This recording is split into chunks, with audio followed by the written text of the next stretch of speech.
আসলে আমরা শ্রীপুর থানার মধ্যে যতগুলা বড় বড় বাজার আছে, আমরাইত বাজার, বর্মি বাজার, তাছাড়াও এইদিকে আছে জামালপুর বাজার, সব বাজারে আমরা ঘুরি।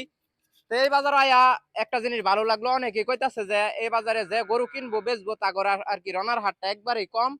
তো শ্রদ্ধেয় কাকা আছে বাজার ইজারাদার কর্তৃপক্ষ আর কি, কাকার সাথে একটু কথা কই যে আসলে দামটা মানে যে গরু কিনবো এবং বেচবো তার কি হাটটা কত, রনার হাটটা কত।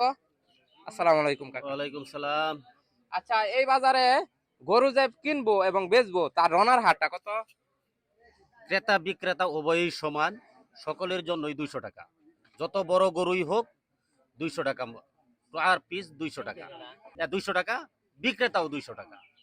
কাকার মুখ থেকে শুনলেন যে যত বড় গরুই হোক আর যত ছোট গরুই হোক পার পিস 200 টাকা কইরা। এই বাজারটা হইলো কাউরাত গয়েশপুর গরুর বাজার, যেটা আসলে শ্রীপুর থানার শেষ মাথা পড়ছে, আর হেই দিক দা ফাগলা থানার শেষ মাথা। আমরা আসলে বিভিন্ন বাজার ঘুরি, যত বাজার ঘুরলাম এই বাজারই সবচেয়ে কম রনার হার। বাজারটা জমে প্রতি সপ্তাহের রবিবারে দুপুরের পরে, আমরা নির্দিষ্ট টাইমের আগে আয় পড়ছি, যার কারণে গরু কম উঠছে। সামনে যেহেতু কুরবানি ঈদ, ব্যাপক আকারে বাজারটা জমবো। আপনারা যে যেখানতে আইবার চান এই বাজারও আইতার বাইন, শুধুমাত্র কাউরাত রেলওয়ে স্টেশন পর্যন্ত আইলি চলবো। ভিডিওটা ভালো লাগলে অবশ্যই সবাই শেয়ার করে জানাই দিবেন। আর কাউরাত গয়েশপুর বাজারে আবার আমন্ত্রণ রইল সবার।